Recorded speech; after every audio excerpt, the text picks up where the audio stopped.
for me to come and speak with you. Alice and I are enjoying being with you. Last night we talked about some of the basic concepts of spiritual warfare, and primarily last night looked at the forces of evil. You know, do they exist, and if so, why? Those kinds of things. Now, today, what I'm going to do is start looking into the application of that. How does it fit into real life? I mean, it's an interesting thing to study theology and to see that the Bible says this and the Bible says that, and that's good. I mean, that's really good. But how does it apply to the way that we live?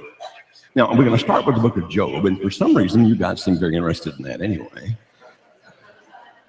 I mean, last night, most of the questions were about Job, so let's just look at Job because it's a great application. Now, let's explain some things about the book of Job as we begin to look at it to find a practical application into life today. First of all, the book of Job is the oldest book in the Bible. It was actually written before Genesis was written.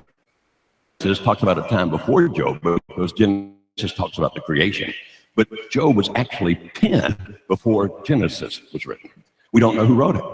As a matter of fact, sometimes we refer to Job as a Jewish man, but there's no evidence that he was.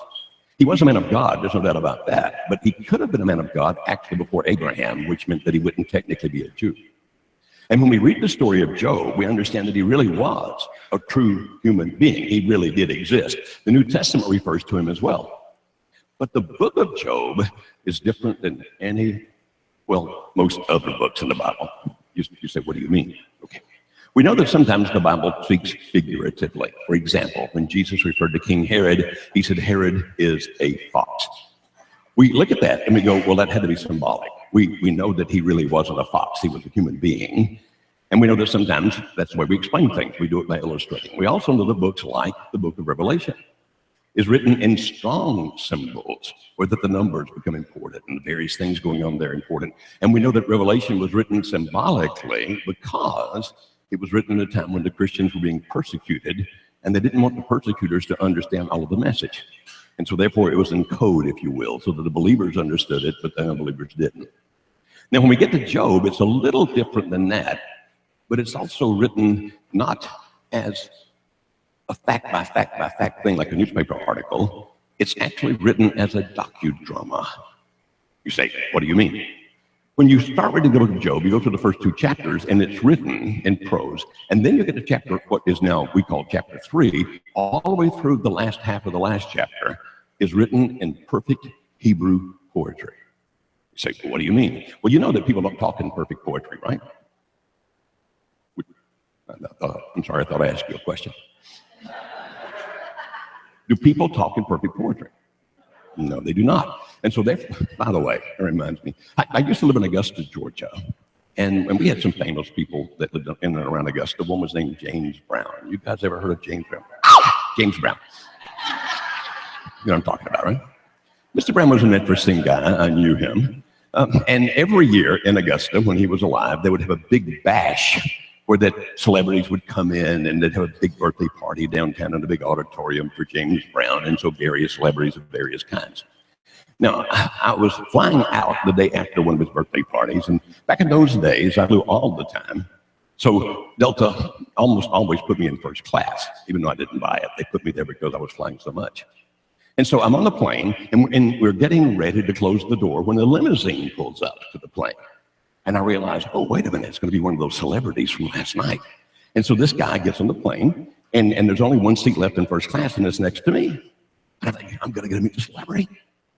So he comes and sits down next to me, and I look at him, and I go, I have no clue who this guy is. So I looked at him and said, are you famous? And he had this really neat, deep voice. He said, in certain circles. I said, what's your name? He said, Tone Loc.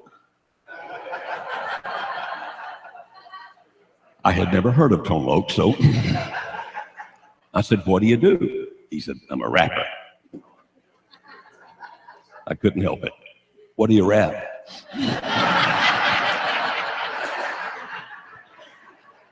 I mean, my sense of humor is a little warped. Have you figured that out? He looked at me like, who are you, man? He said, you know, rap. And then he said, like Funky Cole Medina. I missed that one. He said, Wild Thing. Oh, I heard that one. That was me. He said, oh, cool. He said, I've been in movies. I said, really? Like what? He's like, Ace Ventura, Pet Detective. I said, I missed that classic. I didn't see it. I have since seen it, and sure enough, that was him. And he said, well, what do you do? And I said, well, I'm flying out to speak for a church. He said, oh, man, then you need to know how to rap. I said, do what? I just lost my power there. Okay? Yes, you're good. Well, I'm trying to be good. He said, rapping started with black preachers. Therefore, you need to rap. And I said, look at me. I'm an old gray-headed fat white man. I don't think I can. He said, sure you can. He said, what's your name? I said, Joe Beam. He said, like the whiskey? No, that's Jim Beam. He said, well, let me tell you about freeform rap. And he starts rapping off my name. It was, I can't remember it all. He just went on and on. It was like, meet Joe Beam, except without the whiskey. Hang with him, you won't get tipsy. And he went on from there. And he rapped for a while, then he said, take it. I don't want it. I can't do this. So we had a conversation for a while. I actually turned out to have a pretty good conversation with the guy. He told me about how the big audiences, he said, James says, he makes $160,000 a night in Vegas. He said, it takes me a week to earn $160,000. I went, you poor baby.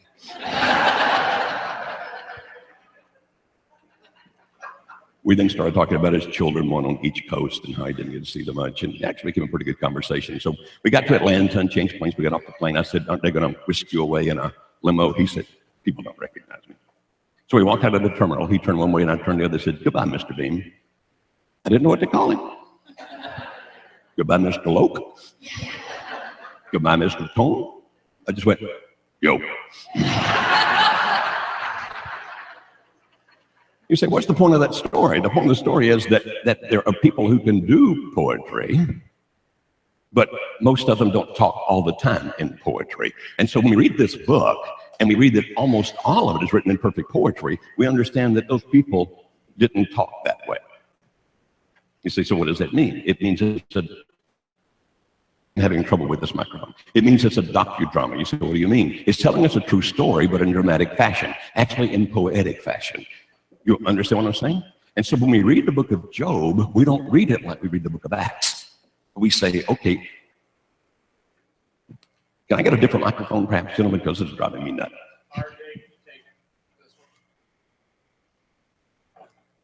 See, I now have proof. I talk faster than the speed of electricity. Thank you, sir. I see that. Test. Test. Can you turn up just a little bit? I see that camera back there, and I'm thinking it looks like they have horns. Okay. So if you understand the book of Job that way, it's a docudrama, then we understand he really lived, and it tells the story of a real man, but it tells it in a dramatic form where they take poetic license. Are you with me on what I'm talking about? Whether you agree or not, do you understand my point? That testing, can we get the echo out a little bit? Because in a minute you'll have to choose between listening to me or the echo. So we'll just, 1 second, get that right back there. Got it now? Okay, so it's a docudrama. What that means is that when we look at it, we understand a lot about how the devil works, but it's not written fact by fact by fact by fact. Are you following what I'm saying? Therefore, when the Bible talks about in many places, like where Jesus said he saw Satan cast out of heaven, and in the Old Testament, when it talks about him being thrown out of heaven, we understand that Satan is not there anymore. Yet in this story, the way they set the story up is that the angels of God are talking to God in heaven, and the devil is there. That's not what we look at and say, well, theologically, it shows that the devil gets back to heaven. We look at that and understand that's part of setting up the docudrama of the story. Okay? And so in the conversation, it takes place, and it talks about this guy named Job, who was on the earth, and it says he was the greatest man in that part of the earth. Now, if you understand how the Hebrew was written back in those days, it means he was the richest man in that part of the world. And it talks about how much property he had, and how many servants he had, and how many animals he had, and how many children he had, and things were going really good for him. Now, in this story, what happens is the devil is talking to God, And God says, where you been? And you also understand that's docudrama because God would know where Satan is, right? He's not going to have to say, where you been? I've been missing you. He knows where the devil is and what the devil does. And so he says, where have you been? Setting up the story. I've been on the earth. And he said, well, while you were there, did you check out my servant Job? Because Job is this righteous man. I mean, a really righteous man. He is so righteous. He is so good and godly that his 10 grown children all still talk to each other. Trust me, that doesn't always happen, okay? And so Satan says in this docudrama, well, he's only good because you've got this hedge around him. You don't let anything bad happen to him. Let me go down there and have at him, and I'll show you that he's not nearly as good as you think he is, which is really what the story's all about. It's going to show us what faith in God is about. It's going to show us that faith in God does not exist only when things are going our way.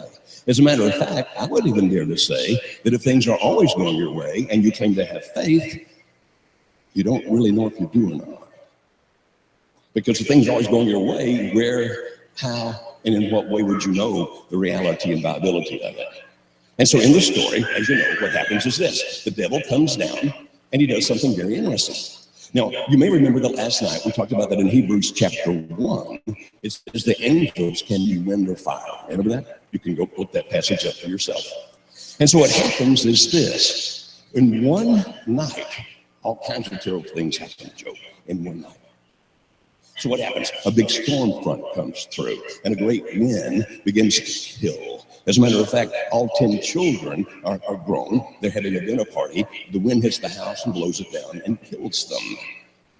And we probably call that a tornado, right? And so here's this wind that blows down the house and kills the kid. Then it says that fire from heaven. By the way, that's the Old Testament phrase for lightning. Fire from heaven, lightning came down and killed many of Job's servants and many of Job's animals. So lightning, boom, boom, in this great storm front that comes through. Now, you look at that and go, well, does that mean that the evil forces can control nature? Possibly, but it also may be that they were nature. What I'm saying by that is, if an angel can be wind and fire, that tornado may not have been a natural phenomenon. That tornado may have been an angel appearing as wind. The lightning could have appeared as angels appearing as lightning. Or it could be that somehow, because of Satan's great power, not as powerful as God, I established that last night, because of his great power, Satan can actually use the weather to some degree. Now, whenever I read about a tornado, hear about a tornado, and how there's a red things like it hits this house and jumps that house and goes here and goes there, I always think back to this and go, By the way, this day and time, people would call that an act of God. That was an act of Satan. You follow that? And so Job's children die. His animals are killed. And in addition to that, some raiders come in under the cover of the storm and kill the rest of his servants and steal the rest of his animals. Understand that we talked about last night in Ephesians chapter 6 that our battle is not against flesh and blood, but against principalities and powers and dominions and authorities. And those are references to the great powers that exist in the spiritual realm. So these Chaldeans, these raiders, were obviously being used by Satan in this particular case. And I'm quite convinced there are people today who are used by Satan. You say, does he just possess them? I don't think he possessed this guy. As a matter of fact, I'm sorry that our books that were supposed to be here yesterday, and UPS, rather than delivering them, just put a notice on the door. So I'm sorry about that. But in the book, and I'm not just trying to sell you a book, but if you buy the book, my brother can have the operation.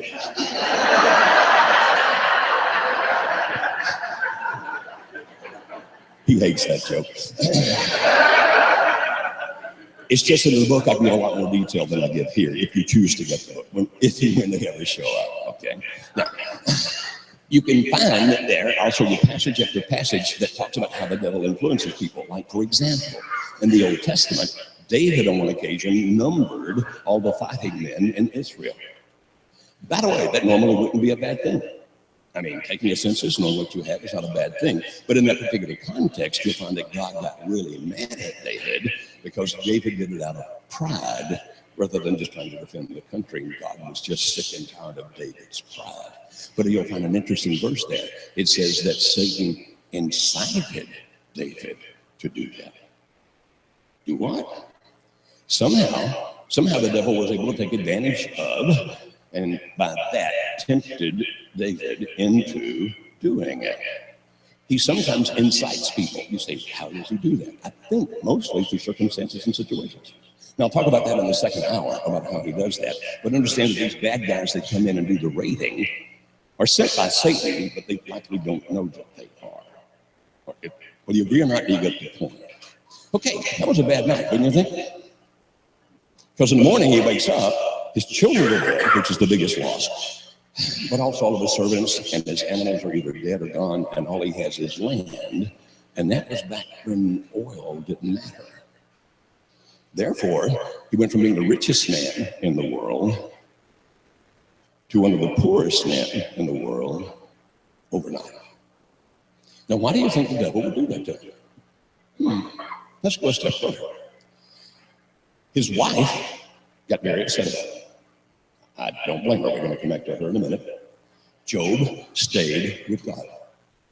As a matter of fact, at this point, he stays faithful.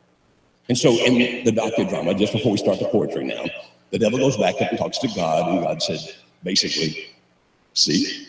And the devil says, yeah, but you didn't let me touch him. A man will give anything for his own skin. Let me go back and do something to him. And in the docudrama story, what happens next is he comes back and strikes Job with this terrible, terrible disease. The way it's described, it sounds like elephantitis. If indeed that's what it is, he's literally rotting to death. You understand what I'm saying? The stench. Oh, and he's in tremendous pain, and there's no morphine, there's no OxyContin, there's no anything. He hasn't got anything to help the pain. And so in his great pain, rotting to death, he actually takes pottery and breaks it and takes the shards and scrapes his skin, trying to stop that pain, apparently by overwhelming it with a different kind of pain, and he is in great, great misery. And that's when the devil expected him to turn, but he didn't. Say, okay, why not? That's what the whole story is about. It's showing us how the devil's forces come at us. And so what can they do? You understand that no matter how rich you are in this world, you can lose it rapidly. I mean, even billionaires can lose it rapidly. One of my friends, back when the WorldCom thing happened, lost $400 million. Haven't known this guy. He's a Christian man who had been blessed in many, many ways. As a matter of fact, Steve Flatt, who was the president at Lipscomb at the time, said to him, I bet you wish you had back some of that money you gave to Lipscomb now, don't you? And he said, no, I wish I'd given you more, because now it's all gone. That's a big hit. I mean, if I lost $400 million, wow. You understand, I've never seen $400 million. It can happen very quickly. And as a matter of fact, you can lose your health just as rapidly. Anybody know that? You ever known anybody who appeared to be the picture of health, and then one of the guys who works with me, he's a great guy, good Christian guy. He and I were going to fly to Dallas on a Thursday to do a workshop for Marriages in Crisis. He regularly would go with me over there. That was on Thursday. Wednesday afternoon, this was just about 6 weeks ago, maybe 8 weeks ago. On Wednesday afternoon, he got feeling bad. He dropped by to see his doctor to get, whatever he needs so he could fly out with me on Friday morning to go help those couples. He drops by his doctor's office Friday evening. He's in the hospital at Sarah Cannon, which is our cancer hospital, and they had already diagnosed him with leukemia. So he goes from a man who seemed to be in perfect health and just seemed to feel bad one day to finding out within a matter of hours that he has leukemia. If you've lived long enough, you know that happens. Am I right? That your health can go rapidly.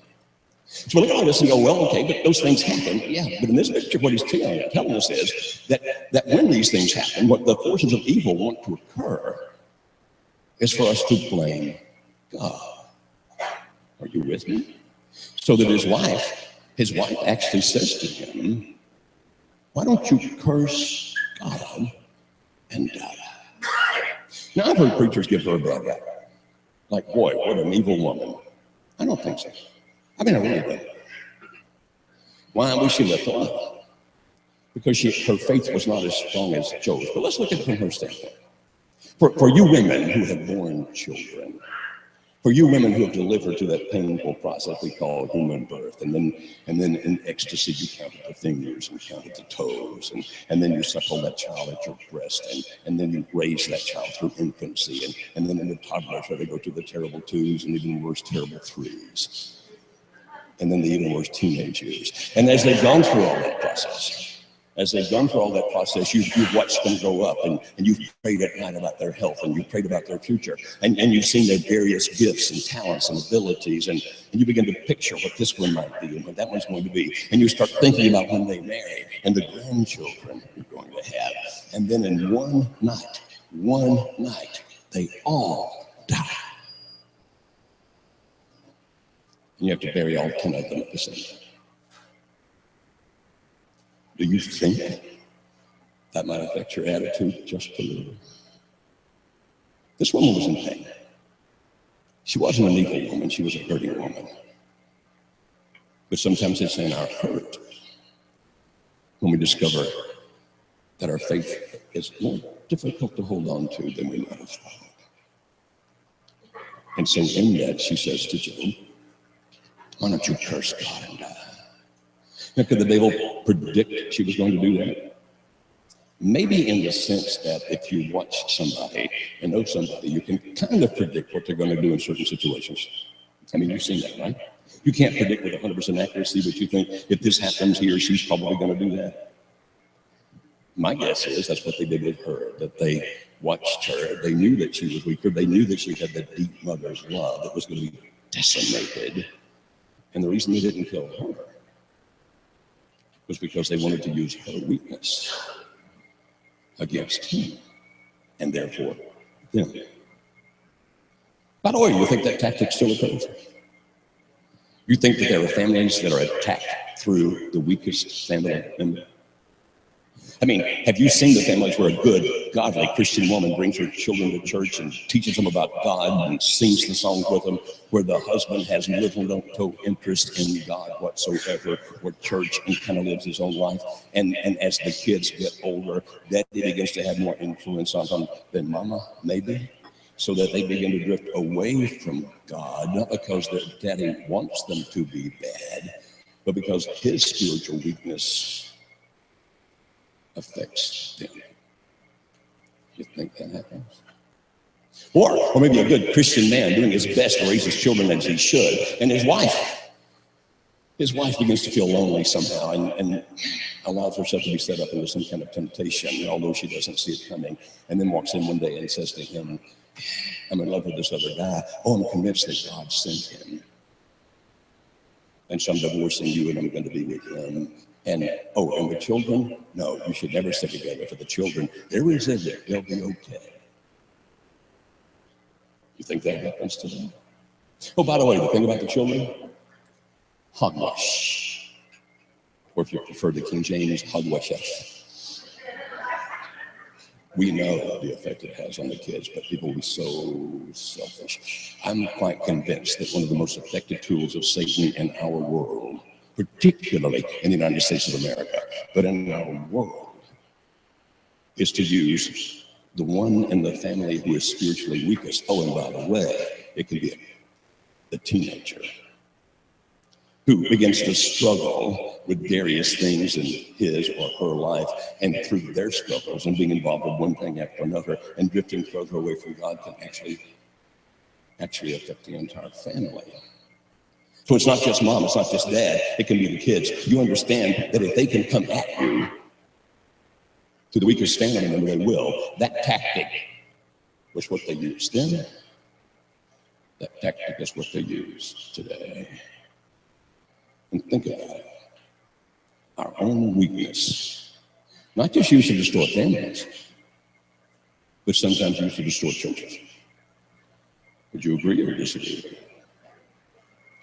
One of my dear friends several years ago, he was an elder in the church where he was. As a matter of fact, he was the one with the charisma and the great leadership gifts. And much of the church was very much influenced by this guy's great faith, great personality, great love. I mean, one of my dear friends, and he's still my friend to this day, but my dear friend who was the strongest leader in that church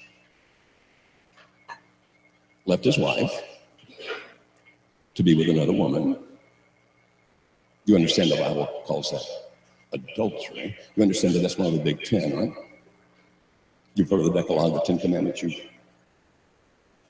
Thou shalt not commit adultery. But apparently that was just part of the plan. Their minister in that church, who had been there somewhere around 25 years. This minister, some of the guys who are now deacons, this minister had baptized when they were teenagers. He had officiated at their weddings. You understand, he's been there long enough that a lot of the people that have raised up to leadership positions, he brought up under his mentorship and spiritual leadership. Are you following the picture? Not too long after my friend leaves his wife for the other one.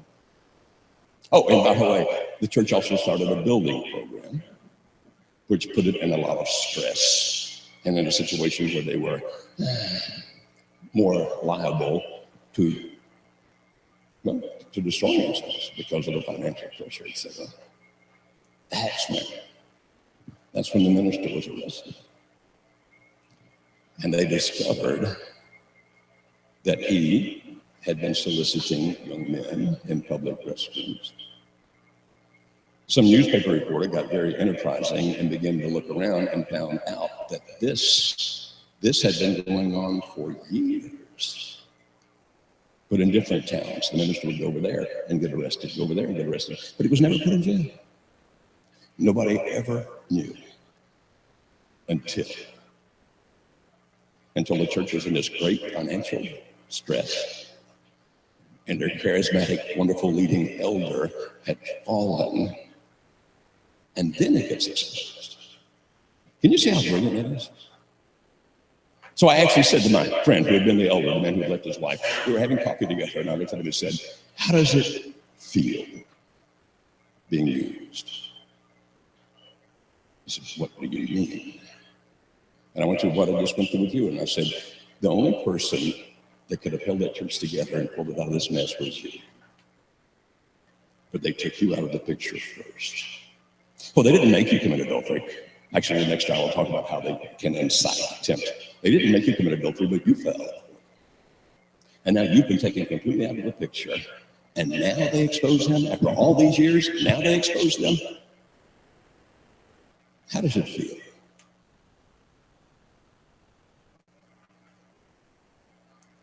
He didn't answer. You understand the principle I'm talking about here? They come at us through the weakest person, and they try to set up situations to destroy families, to destroy people, to destroy churches. Oh, and by the way, if that minister had been doing that for all those years and thought, I'm never going to get caught, you think there's a possibility that his protection from being found out wasn't from God? Maybe his protection was from evil forces, not because they loved him, not because they wanted to help him out, but because they were waiting for just the right time. So if you're into something and you're getting away with it and you're thinking, hey, it's going to be okay, they may be waiting for just the right time. And then we'll use you to hurt as many people as possible. You know, I like living. I want to live as long as I can. I really do. I ask God, let me have a long, long life, because I really do want to live a long, long life. I really do. As bad as the planet is, I kind of like it. But I add this, and I've been very sincere about this prayer, but Lord, if you're going to use my weakness to destroy my children or my life, I would a whole lot rather you take me now. Because I'd rather be in heaven waiting on them to get to heaven than being on earth and being the cause of them not going. You think the same? So what happens? Job stays faithful. He says, I came into the world with nothing. I've got nothing now. And he basically said to his wife, It was a minute ago I said that I don't think she's a bad woman. Some people point out that basically what he said to her was, shut up. All that proves is they've been married a long time. Would you married people agree with that? Stays faithful.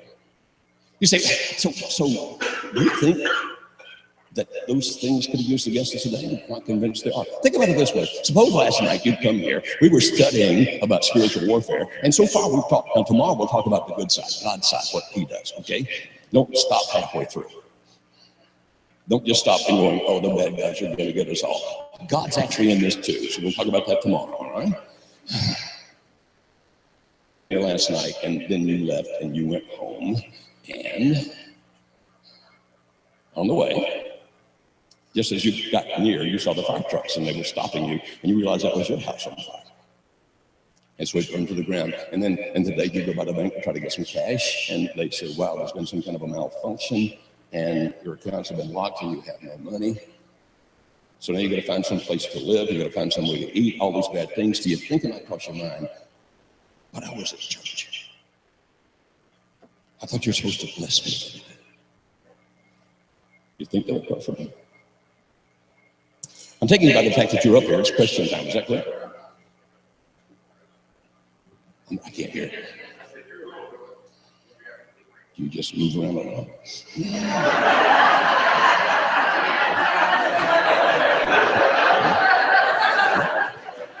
Okay. Let me make one other point then, one more point about this. And by the way, we could talk about Job for hours. But one more point. When none of that worked, they brought out the big things. The brethren. Bildad, Eliphaz, Zophar. Aren't you glad your mama wasn't reading Job when she was looking for your name? Now, I'm gonna make this pretty succinct. We could go a long time, but I'm just gonna make it very succinct. These three guys come. They sit there for 7 days and don't open their mouths because that was the custom of the day. When you come to mourn, you keep your mouth shut for a week. It makes sense to me because I've heard people say the stupidest things when they come in your mourning, that they should just keep their mouth shut. What do you think? So after 7 days, they finally speak up. And when they do speak up, what they say is devastating. Now, what they did was use a form of Aristotelian syllogistic logic. The reason they wouldn't have called it that is because Aristotle had not yet lived. But basically it goes like this: major premise, minor premise, conclusion. Here was a major premise: bad things happen to bad people. Minor premise: bad things are happening to you. Conclusion: you're bad people. By the way, a syllogism can only work if both premises are true, and that first premise is actually not true, because it implies bad things only happen to bad people, where we know that bad things happen to everybody. So the premise was false, but basically that's what they said. They said, all these terrible things have happened to you because you're a sinner. But Job responds. He said, what did I do? We don't know, but we know you did it. Does that sound like a brethren to you? We don't know what you did, but you know you did it. How do you know I did it? Because look at all the bad things that happened to you. Therefore, we know you did something bad. And so they get into this argument. Now, they're arguing in Hebrew poetry, you understand? But they're going back and forth. You're a sinner. I'm not. You are. I'm not. You are. I'm not. And for chapters and chapters. And finally, they said, you know why your children are dead? It's because their sins have killed them. Anybody else think that's just mean? I think they should be happy he was sick. Because if he were well, and if he were anything like us, I think he might have crawled across that table and done some damage. What do you think? My children are dead because they're sinners? Our oldest daughter, Angel, is mentally handicapped. She couldn't breathe for the first 7 minutes after she was born. She has an IQ of 57. She's 45 years old now, but she operates at about a slow 6-year-old level. She's a little girl in a woman's body. I was doing a live radio program one time in Montgomery, Alabama, when a guy called in and said, God just told me that your daughter's mentally retarded because you're a sinner, and he punished you. To which I replied, most of us who have children who are handicapped in any fashion have asked ourselves what we did wrong and why God punished us. And so Alex and I did that early on, but we come to realize That's not the case at all. And if a spirit talked to you, it wasn't from God. If a spirit talked to you, it was from the evil side, because that's a lie. Oh, and by the way, handicapped, she doesn't worry about anything. She doesn't worry about money. She doesn't worry about food. She does not even worry when Congress is in session.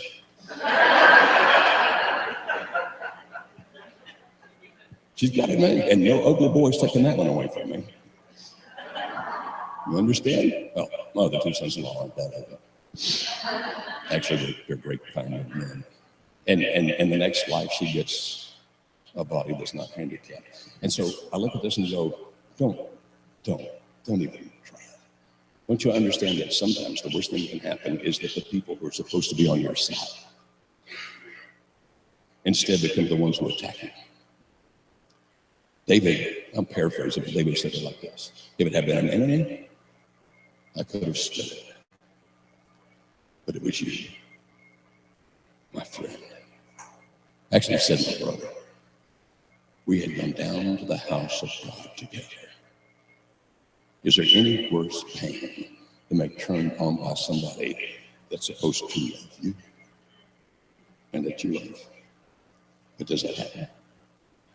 Well, if you understand the book of Job, they come at us in every way they can. And here's one thing I'll end with, and there's a lot more we could say. Job actually said at one point, my greatest fear has come upon me. It kind of tells us what it was all about. I see what you're afraid of, and I hit you with that to test your faith. Now, if you're all panicking going, oh my goodness, just understand this. They've been coming at you all your life. They won't stop now. And the more you do for righteousness, the more they're going to come at you. You understand? I mean, they really will. So should you live in fear?